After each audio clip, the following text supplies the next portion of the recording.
إلى روح حضرة حبيبنا وشفيعنا قرة عين رسول الله محمد بن عبد الله صلى الله عليه وآله وسلم، ثم إلى أرواح آله وأصحابه وآل بيته وذريته والتابعين ومن تبعهم بإحسان إلى يوم الدين، خصوصا إلى روحي الحبيب عبد الله بن علوي الحداد وأصوله وفروعه، ثم إلى الشيخ عبد الحميد القدس، ثم إلى أرواح مشايخنا معلمينا جميع الأولياء والصالحين أينما كانوا من مشارق الأرض إلى مغاربها، ووالدينا ووالديكم وأمواتنا وأمواتكم وأموات المسلمين أجمعين، أن الله يغفر لهم ويرحمهم ويعلي درجاتهم بالجنة، ويعيد علينا من بركاتهم وأسرارهم وأنوارهم وعلومهم ونفعاتهم في الدين والدنيا والآخرة، وعلى نية أن الله يغفر ذنوبنا ويستر عيوبنا ويكشف قلوبنا ويفرد قلوب المسلمين فرجا عاجلا ويتل أعمارنا وأحبابنا في طاعة الله وطاعة رسوله مع كمال الصحة والعافية الظاهرة والباطنة، ويختم لنا ولكم بالحسنى جعل آخر كلامنا من الدنيا عند انتهاء آجالنا قول لا إله إلا الله،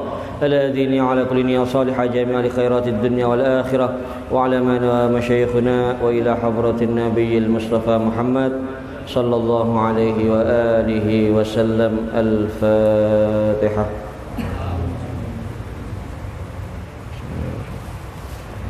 الحمد لله رب العالمين الرحمن الرحيم مالك يوم الدين إياك نعبد وإياك نستعين ولا الضالين.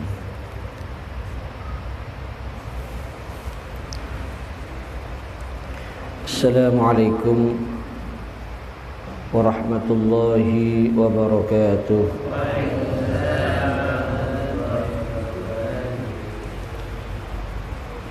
الحمد لله الكريم المنان الرحيم الرحمن، وأشهد أن لا إله إلا الله وحده لا شريك له، وأشهد أن سيدنا محمدا عبده ورسوله. اللهم صل وسلم وبارك وكرم على سيد الإنس والجان حبيبنا وشفيعنا قرة أعيننا نور قلوبنا محمد، وعلى آله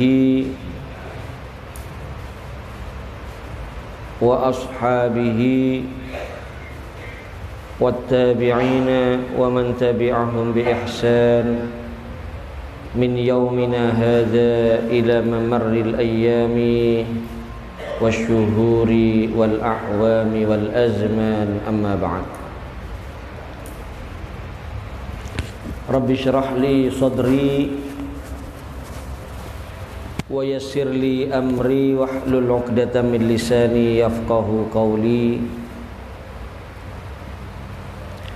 Para asatid, para sesepuh dan hadirin hadirat yang dirahmati Allah Subhanahu wa taala.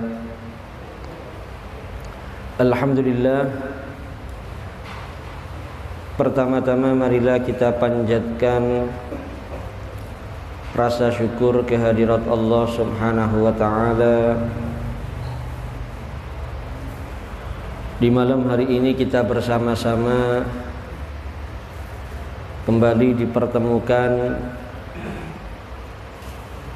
dan insya Allah pertemuan ini pertemuan yang barokah, pertemuan yang bermanfaat bagi kita semua. Salawat serta salam tak lupa marilah kita haturkan, kita hadiahkan kepada junjungan kita, teladan kita, Nabi besar Muhammad sallallahu alaihi wa alihi wasallam. Hadirin yang saya hormati dan saya muliakan,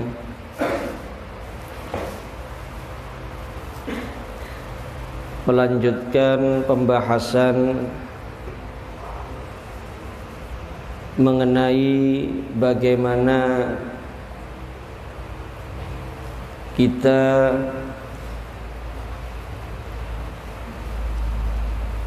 bermuamalah dengan baik kepada saudara kita sesama muslim dengan memberikan hak-haknya seorang muslim dengan semaksimal mungkin. Secara ringkas, di pertemuan yang lalu Al-Habib Abdullah bin Alawi Al-Haddad beliau menjelaskan kepada kita semua bahwasannya haknya muslim atas muslim yang lain itu banyak sekali. Tapi kita sudah diberikan cara, dan di pertemuan yang lalu sudah saya jelaskan di mana jika cara tersebut kita terapkan, kita praktekkan pada diri kita masing-masing, maka insya Allah kita akan mampu untuk bisa memberikan hak saudara kita sesama muslim dengan sebaik-baiknya sesuai tuntunan Nabi Muhammad sallallahu alaihi wasallam. Di dalam hadis lanjutannya Rasulullah sallallahu alaihi wasallam beliau bersabda, la yu'minu ahadukum hatta yuhibba li akhihi ma yuhibbu li nafsihi. Hadis ini termasuk memperkuat penjelasan yang lalu para hadirin hadirat. Dawuhne Kanjeng Nabi Muhammad SAW, la yu'minu, tidak beriman, maksudnya bukan berarti keluar dari Islam, tapi yang dimaksud tidak beriman di sini la yu'minu imanan kamilan, tidak beriman dengan iman yang sempurna, atau tidak sempurna iman salah satu kalian sehingga dia mencintai pada saudaranya apa yang dia cintai untuk dirinya sendiri, menyukai apa yang ada pada saudaranya sesuatu yang dia sukai pada dirinya sendiri. Ini gampang-gampangane lek dulure jenengan padha wong islami oleh nikmat, padha kali jenengan sing angsal nikmat.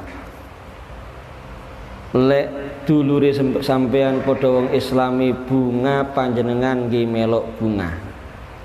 Itu ciri kesempurnaan iman seseorang. Sakwaliane lek dulur padha muslime, bu tangga, bu kerabat, bu kanca dapat musibah, kita juga merasa seakan-akan kita dapat musibah itu juga. Jadi lek dulur padha Islam niku susah nggih melok ngerasakno susah. Itu adalah ciri kesempurnaan iman dari seseorang. Tapi sakwaliane ketika ada saudara sesama muslim dapat nikmat, maka dia malah jengkel, malah dongkol, malah marah, malah enggak senang hatinya, maka itu ciri orang yang imannya sangat lemah. Dan itu sebagaimana saya sampaikan di pengajian yang lalu, berarti hatinya sudah terjangkiti penyakit hasud. Na'udzubillah min dzalik. Dalam hadis yang lain, wa qala Rasulullah sallallahu alaihi wa alihi wasallam, al-muslimu lil muslimi. Al-muslimu lil muslimi kal bunyan yashuddu ba'duhu ba'dhan wa kal jasadil wahid idza ishtaka minhu udwan tada'a lahu sa'irul jasadi bis sahari wal humma. Dawuhe Kanjeng Nabi Muhammad SAW, seorang muslim terhadap muslim yang lain itu kalau diumpamakan kal bunyan, seperti bangunan, yashuddu ba'duhu ba'dhan, saling menopang para hadirin, saling memperkuat. Bangunan itu kokoh karena ya, terdapat banyak unsur. Duduk botot tok ditata ngono kan, ono semene, ono lulune, bawahnya juga ada pondasinya. Lek misale botot tok ditata ndak kathik dikei semen, ndak kathik dikei lulu, ndak kathik dikei gamping, ndak kathik dikei banyu, ndak kathik dikei wedi, ya ndak kirakno kuat. Kena angin titik robo.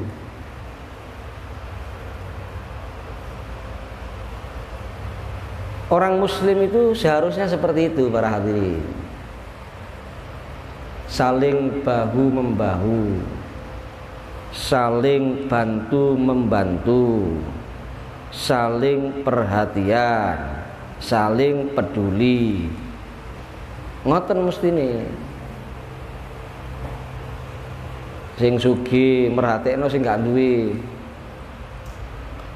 Insyaallah lek kaya ngoten kehidupan ini lancar semuanya, aman semuanya, tentrem semuanya, nikmat semuanya para hadirin.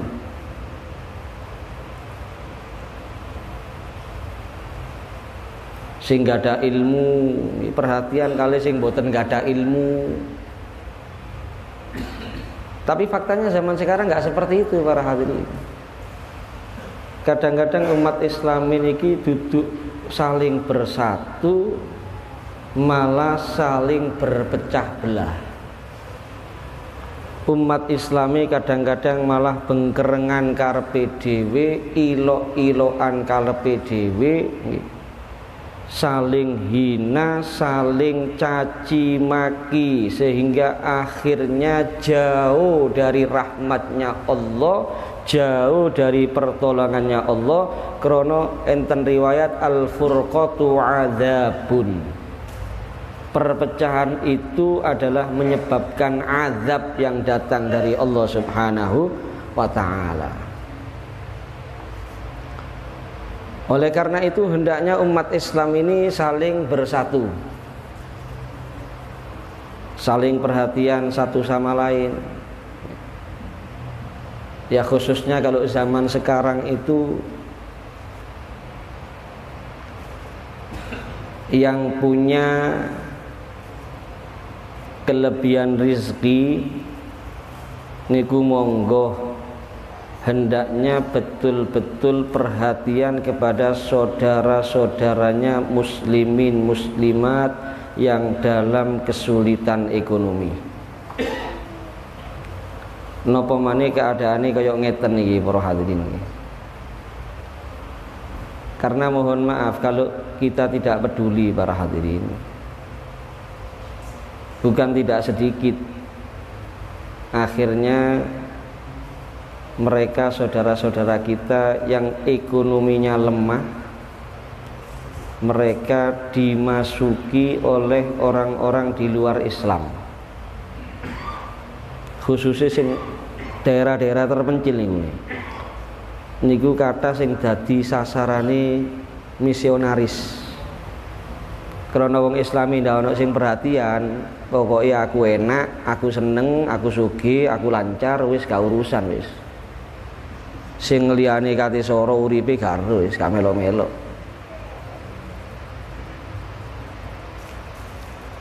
Sehingga yang masuk mereka orang-orang di luar Islam para hadirin, mungkin dibantu beras, kei indomie sak dus, kei gula, kei minyak.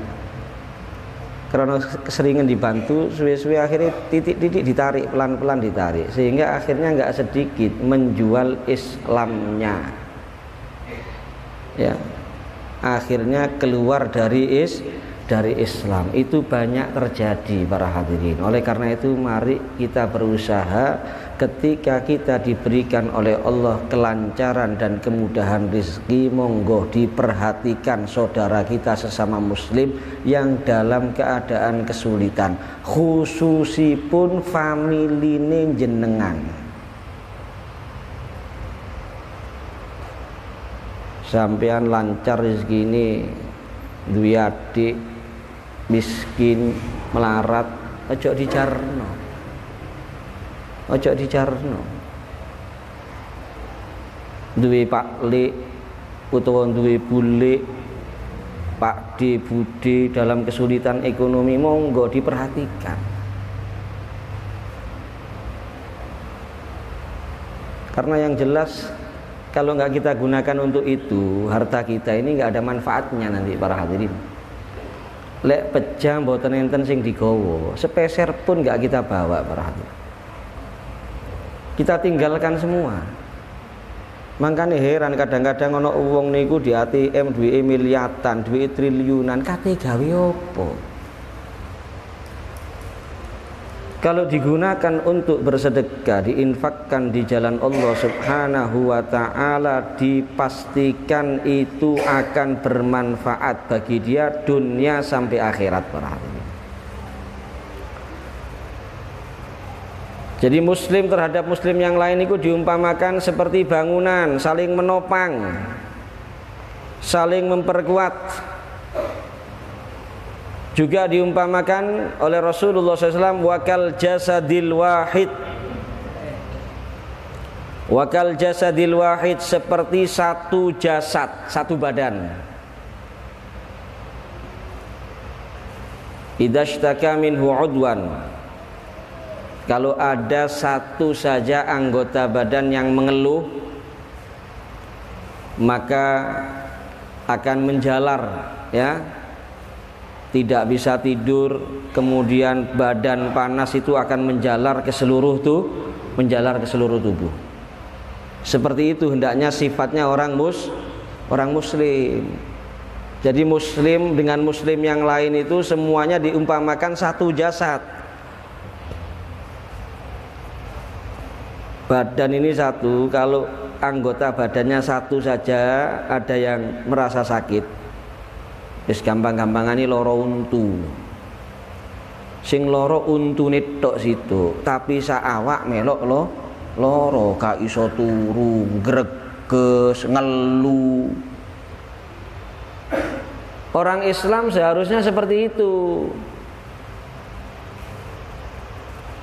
Ketika ada yang susah, kita ikut susah. Yang ada kesulitan, kita juga akan merasakan kesulitan. Kita kembalikan kepada diri kita masing-masing. Ya opo lek awak-awakan sing ngrasakno kaya ngoten niku. Jadi ini secara simpel, kalau kita ingin bisa bermuamalah dengan baik kepada orang lain, ya dua hadis tadi ini yang disampaikan oleh Rasulullah SAW, ini hendaknya kita selalu ingat, kita selalu camkan dalam diri kita masing-masing para hadirin yang dirahmati Allah Subhanahu wa ta'ala.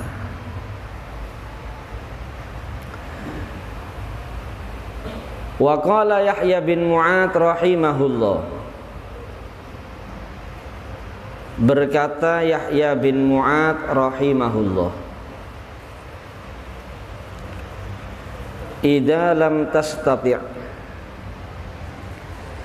an tanfa'al muslimin fala taburruhum. Gini ki semacam kaidah niki. Dawuhne Yahya bin Mu'ad rahimahullah, jika kamu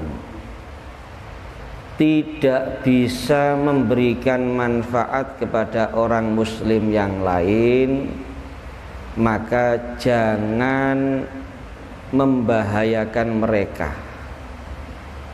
Lek mboten saged manfaati, ojo madharrati.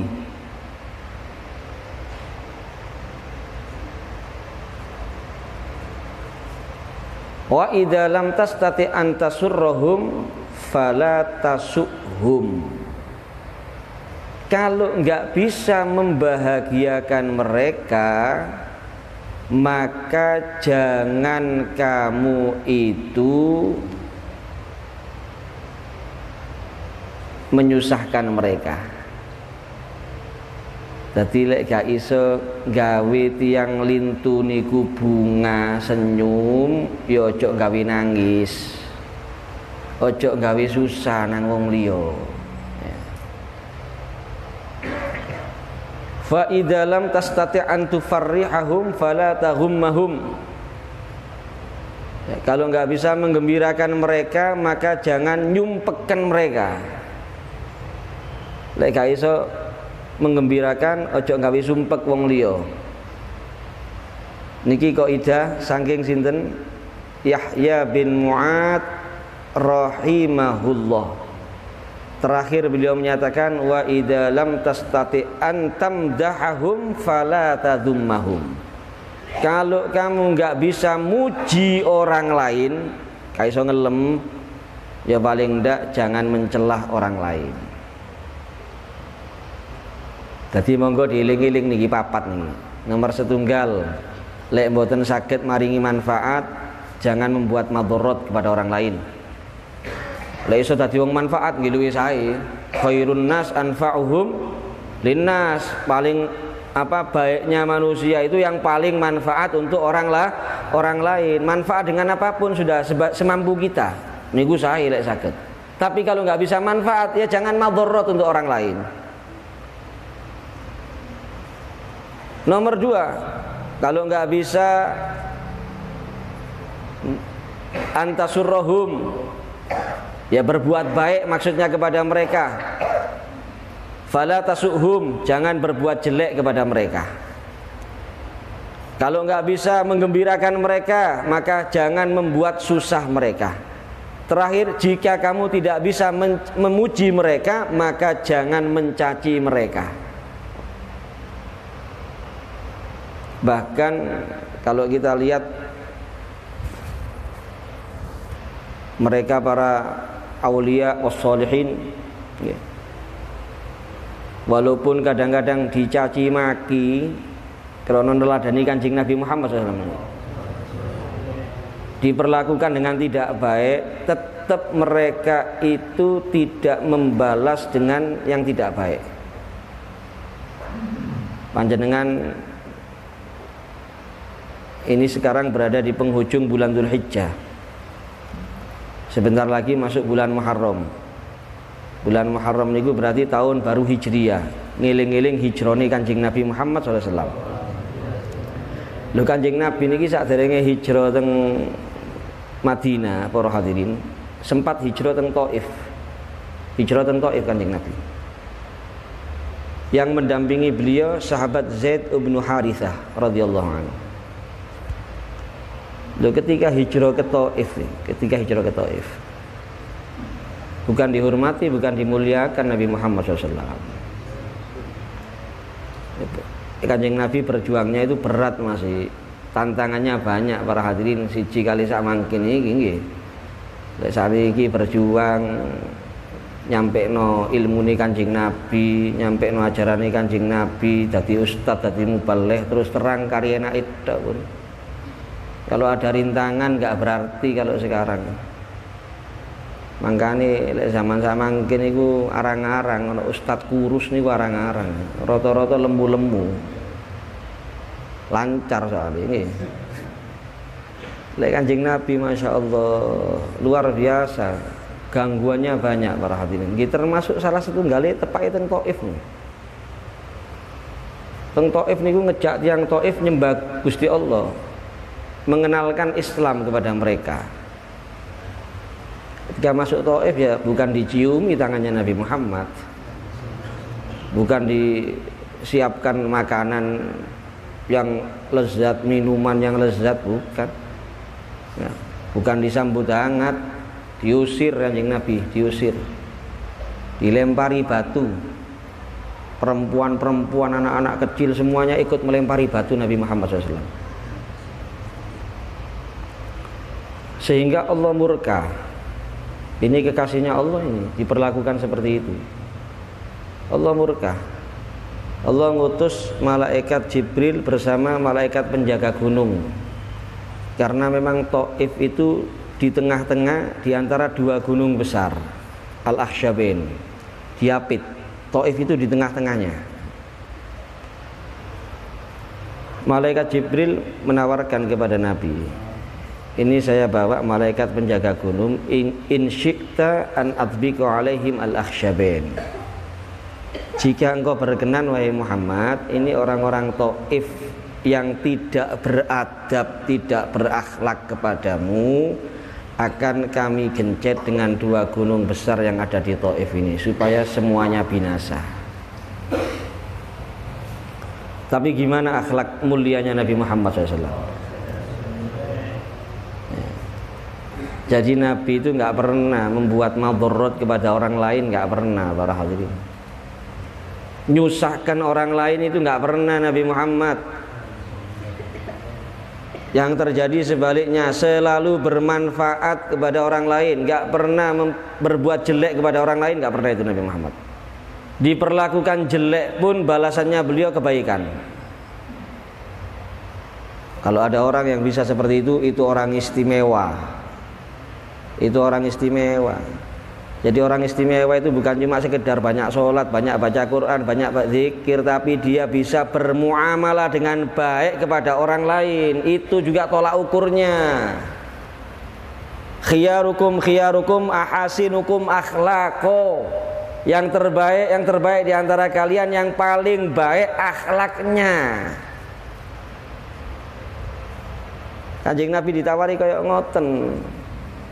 Nek kula jenengan ditawari kaya ngoten nggih monggo, malaikat pun sae pun cek wis tumpes kabeh.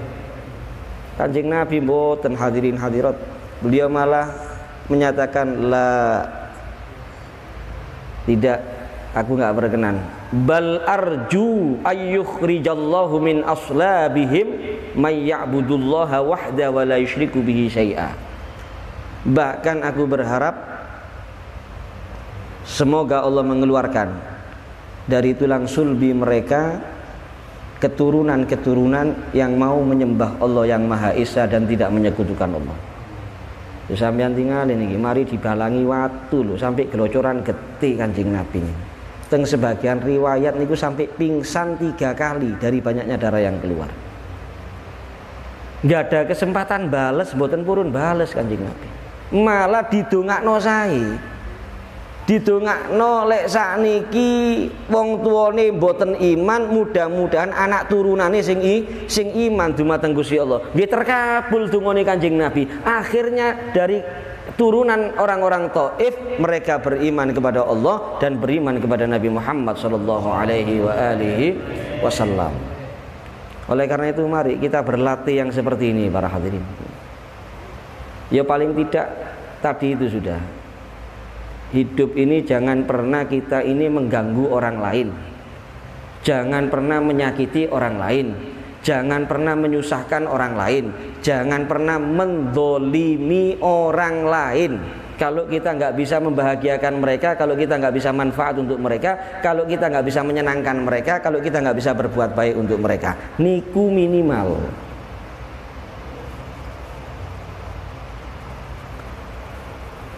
Ya insya Allah kita sambung lagi di pertemuan yang akan datang. Masih ada tinggal sedikit lagi pembahasan mengenai bagaimana kita bermuamalah dengan orang lain, ya. Karena sekarang kita berada di penghujung bulan Dzulhijjah, sisa waktu saya ingin sedikit menjelaskan bahwasannya di akhir bulan Dzulhijjah insya Allah itu hari apa akhir bulan Dzulhijjah? Hari Rabu ya. Hari Rabu nih gue lagi ya, pokoknya akhir bulan Dzulhijjah panjenengan lek saged tutup akhir tahun dengan puasa. Kemudian awal bulan Muharram nggih monggo dibuka dengan puasa. Karena enten riwayat saking Sayyidatina Hafsah, ya, barang siapa yang berpuasa di akhir Dzulhijjah dan berpuasa di awal Muharram, maka itu insya Allah menjadi pelebur dosa-dosa kecil selama 50 tahun. Nggih, dadi lek saged akhir Dzulhijjah ditutup kelawan poso, awal tahun Muharram ditutup kelawan poso. Kemudian dianjurkan juga oleh para ulama, termasuk riwayat Sayyid Ahmad Zaini Dahlan, awal tahun baru nanti Muharram lek saged maos ayat kursi 360 kali. Sejumlah hitungan hari dalam satu tahun diawali dengan Bismillahirrahmanirrahim. Tiap baca diawali Bismillah, ya. Jadi 360 kali itu dengan Bismillah tiap memulai baca ayat kursi. Kemudian baca doa, Allahumma ya muhawwilal ahwal hawwil hali ila ahsanil ahwal bihaulika wa quwwatika ya aziz ya muta'al. Doa itu dibaca, maka insya Allah menjadi hisnun hasinun minasyaitonir rajim, menjadi benteng yang kokoh dari tipu dayanya setan yang terkutuk. Sebagian menyatakan yuqa ma yakrahuhu, ya, jami'al am, sepanjang tahunnya dijaga dari hal-hal yang tidak dia inginkan insya Allah, dari malapetaka, dari mara bahaya, dari bencana. Kemudian jangan lupa juga baca doa awal tahun dan akhir tahun. Niku kata dianjurakan kali para ulama, para solihin, monggo niku diwaos. Kalau bisa doa akhir tahunnya lek kepingin pas niku nggih maose menjelang maghrib. Kulo lek mbah kulo niku singen biasanya maose menjelang maghrib. Namanya akhir tahun, ya. Namanya akhir tahun ya sebelum maghrib, mau maghrib itu kita baca. Ya, kalau nggak bisa ya nggak apa-apa sudah. Ba'dal maghrib insya Allah tetap dapat fadilahnya. Ya, yang baca doa akhir tahun para hadirin itu berarti dia telah membuat setan itu kecewa. Kenapa? Setannya akan berkata, ketika orang baca doa akhir tahun, setannya akan berkata, ta'ibna ma'ahu tulasana wa afsada fi'lana fi sa'atin wahidah. Ya. Saya sudah capek-capek menjerumuskan dia setahun, nggih, dirayu kali setan sampai ngelampai dosa. Gara-gara mau dungo akhir tahun di sepuro kabeh itu sorry. Rusak usaha saya hanya dalam sesaat. Itu katanya setan seperti itu. Lek maca awal tahun nggih ngoten. Ketika orang itu baca doa awal tahun 3 kali, setannya berkata, istamana ala nafsihi. Dia minta pengamanan untuk dirinya. Wa tuqila bihi malakani. Maka Allah akan mengutus bagi dia 2 malaikat yahrusanihi minasyaiton wa adba'i, yang menjaga dia daripada gangguan setan dan pengikut-pengikutnya setan. Oleh karena itu ini semua hendaknya kita amalkan.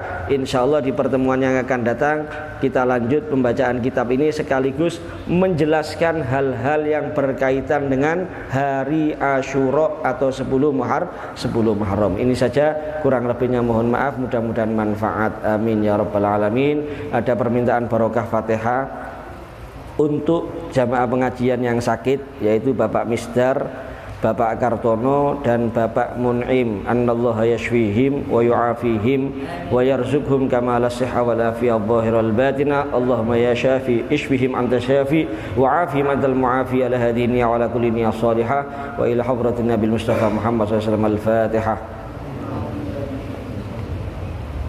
Ya kana wa iyyaka nasta'in shiratal mustaqim. Permintaan barokah Fatihah untuk adiknya mbah saya yang kemarin wafat, yaitu Al Habib Alwi bin Hud As-Segaf. Anallahu yaghfiru lahu wa yarhamhu wa yataghashahu birrahmah wal maghfirah wa yaj'al qabrahu rawdhan min riyadil jannah wa ila hadratin nabil mustafa Muhammad sallallahu alaihi wasallam. Al-Fatihah.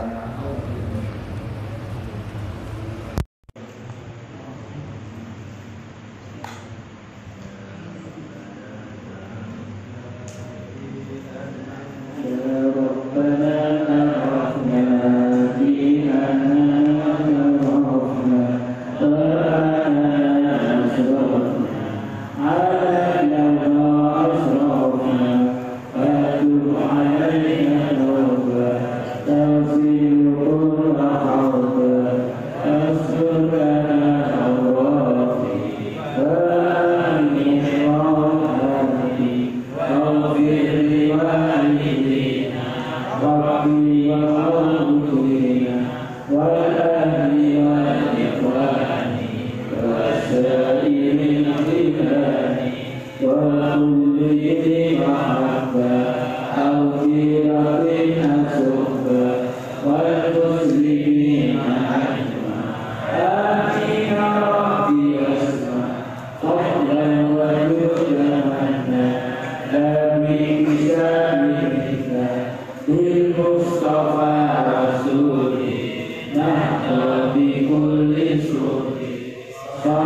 وسلم ربي على آله وآله وصحبه عند تخصيصه والحمد لله في الفتح والثناء وفي الألاء